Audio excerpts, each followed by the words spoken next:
Hello and welcome to the table. I'm your host, Teen Wolf, and today we are going to be doing a deck tech video once and for all for Pauper Commander. Now, originally, I wanted to build this deck for Phyrexian Ghoul before this set came out, but then I saw some of the cards that were going to be in it, and I was like, you know what?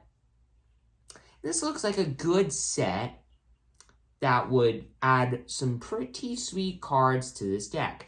And there are a total of 7 new cards from this deck. Now, are all of them really that good in this deck?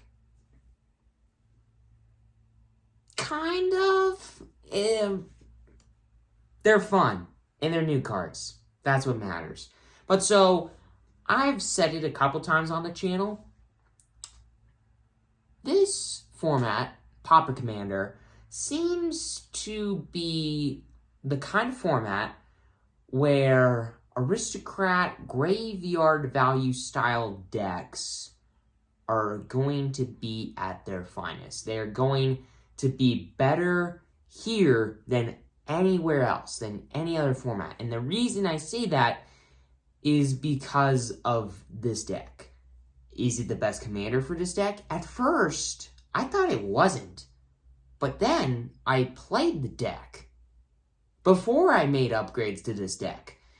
And I looked at myself and I was like, man, this deck's pretty good. But so yeah, it's insane. And there are a lot of ways in this deck to, there are a lot of ways to make this deck cheaper. It costs about $35, which is pretty good compared to a lot of commander decks out there.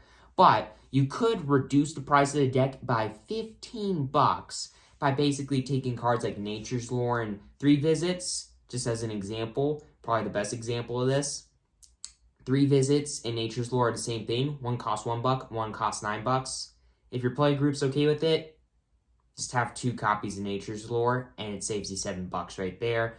There's another card in the deck that's really good that I'll talk about here in a second, and it costs about $7. Doesn't have to be in the deck, but if you're fine spending a bit more money, I would definitely keep it in the deck.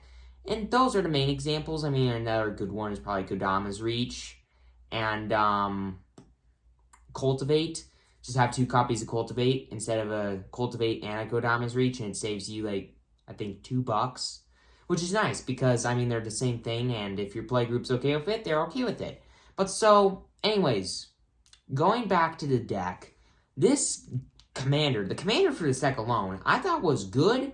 But then I realized just how powerful this commander truly is. And the reason that is because the commander for this deck is Skyfisher Spider. A 2-black-green 3/3 spider with reach that says when it enters the battlefield, you may sack another creature and then destroy any non-land permanent. Now, there are not that many cards in Pauper Commander that allow you to destroy non-land permanents. 3, to be exact. And this card can be played from your command zone. You see why I think this card's way better than you would think at first. Now, here's the thing. At first, I was like, okay, Pauper Commander, do you really need that much removal?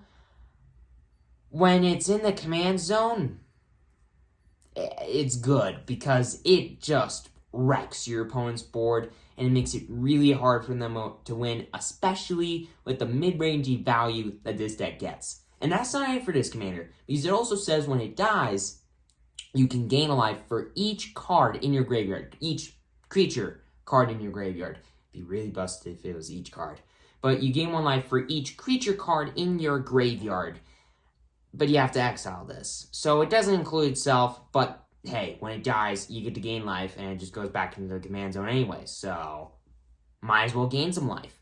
That was the main reason I wanted it, so you could gain a bit of life. I mean, there are ways in the deck to where you can gain like 20 life in a single turn and play this thing and kill 3 of your opponent's non-land permanents. It's pretty sweet, but just this card alone is way more busted than you would think.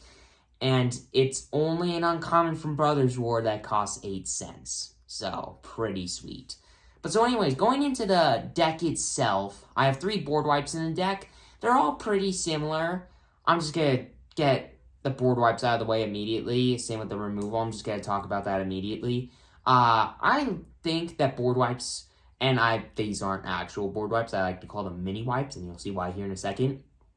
But so, I'd say it's good to have, like, especially like Pauper Commander, if you can, like 2 or 3. But if you're not playing colors with wipes, which is just black, then it sucks, but you gotta deal with it. I mean, I think there are ways to do it in red too, but it's more complicated. But so, the best example of this, like board wipe, is Suffocating Fumes. They're all very similar to it. 2 and a black, instant, creatures your opponents control get -1/-1 until the end of turn. Now you can kind of see why I call them the mini wipes. Because it wipes, like, small stuff, the little baby stuff. But so yeah, that's the main gist of the board wipes. They just all give your opponent stuff, minus whatever until the end of turn. Usually it's just 1 or 2, which sucks, but it's okay. No, it's not. But so, then removal-wise, I got Tragic Slip, which is a 1 black instant that most of the time gives an opposing creature -13/-13 until the end of the turn. If a creature you control died, otherwise it just gives it -1/-1, which still, just that alone, can get rid of some stuff. Well, that is important, which is sweet. And then, I'm just going to talk about a couple more. Feed the Swarm, 1 of black, destroy a creature or enchantment, and then you lose life equal to that card's mana value. And then the last removal spell that I'm going to talk about is Go for the Throat. 1 of black, destroy a non-artifact creature. Pretty sweet. And then there's a lot of, let's just say there's a lot of card draw in this deck, in my opinion. Because it's pretty close to 10, which is a 10th of the deck. So, I'm going to only talk about a couple cards. Corrupted Conviction, and there's Village Rites in the deck as well. And these cards are the exact same. 1 black instant, sack a creature, draw 2. Pretty sweet. And then Deadly Dispute's another one. 1 black instant, sack a creature or artifact to then draw 2 and create a treasure token. That's pretty sweet, especially when you have a 4-mana commander, because you kind of want to ramp into the guy and then be able to play him multiple times because he's a really good commander. So that's nice. And then the last one is a Sign Blood, 2 black sorcery, draw 2, lose 2. Pretty generic card, but it's still a really good card. But then looking at the ramp, it's a lot of the classic ramp. Arcane Signet, Mind Stone, Nature's Lore, 3 visits, I've already talked about those. Cultivate, Dark Rituals in the deck too. 1 black, add 3 black. And then Navigation Orb's another one that I think is good in this deck because it's a double Cultivate. Except one's just for gates, and it costs 1 less than it would to play 2 Cultivate. So I think it's efficient, sort of. So it's cool. And then looking at the sack outlets in this deck, I'm going to talk about 2. So one of them is really good. But there are 7 total in the whole deck. Sorry, 6 total in the whole deck. And they're really good. Because I wanted them all to not require you to pay mana in order to sack a creature or tap the creature in order to sack another creature. And you can do it at instant speed. So it's just like instant speed without tapping or paying any mana, sack outlet. Now you could add in more sack outlets in a deck, but you could pay mana or tap creatures. But I feel like this is the best. And it just kind of sucks when you draw one of the ones that isn't as efficient as the other ones. And you're like, dang it. I don't know. That's just me. But so Viscera Seer is 1. And it's a 1 black, 1/1. Sack a creature to describe 1. Pretty sweet card. And then the other one is Ashnod's Altar. The card I was talking about earlier in the video. 3 mana, artifact, sack a creature, add 2 colorless mana to your mana pool. So just ramp you into your commander, which is amazing and can allow for some really explosive turns. So that's great. And then looking at the synergy cards, which is basically all the creatures in the deck, We got Blister Pod. I'm just going to talk about a couple because there are different like types of cards. Blister Pod, a 1 green 1/1 that says when it dies, you create a 1/1 Eldrazi Scion that you could sack to add a colorless. Best version of this kind of card in the deck. Basically, you get a creature, when it dies, you get another creature. That's a lot of the cards in this deck.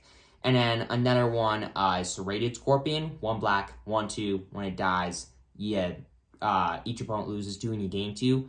So drains your opponent's and gains life when it dies. That's another kind of card. Like there's also Tattered Mummy, I think, or something like that. Novice Occultist, which is 1 black for a 1/2 human wizard that says when it dies, you draw 1 and lose 1. There aren't a ton of cards that allow you to draw cards when it dies, but Novice Occultist is one of them, and it's a very good card, in my opinion. And then another card, also from the new set, there are also cards that say when they die, they mill cards. But I'm just going to talk about this one because it's from the new set and it surveils. But so, Wary Thespian, it's 1 green, 3/1 that says when it dies, you enters or dies, you surveil 1. Which is great because it's got an enter and death trigger, which is amazing. Very good effect, and I absolutely love it. And then, last but certainly not least, there are some cards that care about your creatures dying. 2 to be specific. And then I'm going to talk about 2 other cards super quick. Falkenrath Noble, which is 3 and a black for a 2/2 flying vampire noble that says when it enters, or whenever it or another creature dies, target player loses 1 and you gain 1, which is pretty sweet. It's kind of like, it's a Blood Artist, but it's 4 mana for a 2/2 flyer. But still, it's a flyer, which is what makes it good. And then Silumgar Scavenger, not going to say what the card does. Basically, it's a way for you to solo out the opponent because it gets bigger anytime one of your creatures dies, which is awesome. And then the last 2 cards I'm going to talk about, I'm not going to talk about the mana base. I mean, the whole deck list is in the description below if you want to go look. But basically just a lot of lands, and a lot of lands that you can sack to get other lands. So there you go. And so the last 2 cards in the deck are from the latest set as well. Timberland Ancient and Injector Crocodile. They're basically big, giant creatures. One of them's a 6/5 with Trample and Reach. The other one is a 5/5 that says when it dies, you basically get another creature. But the main reason they're in the deck is one has Forest Cycling and one has Swamp Cycling, meaning that you can pay 2 and then discard the thing to get a Swamp or Forest card, which is great because it doesn't say basic, it says card. So you could get a land card with multiple types, which, believe it or not, there are a decent amount of cards in Pauper Commander that have multiple basic land types, which is great. You don't have the tri-lands, sadly, but you have a lot of other lands. But so anyways, with all of that aside, that's the deck. It's a really fun deck. It's way better than you would think it is. I mean, is it going to be a card or beat a deck like Sailor's Bane? Probably not. But it's still a very good deck, and I would definitely recommend getting it, or not getting it. I would definitely recommend building it because it's a lot of fun. And it allows you to be kind of evil, like the Phyrexians, which is the main reason I built the deck. But so anyways, with all of that aside, thank you for watching, everybody. Please consider subscribing if you haven't already. It's completely free. You won't regret it. And with all of that aside, I'll see you all next time at the table, hopefully, where I get to play this Pauper Commander deck.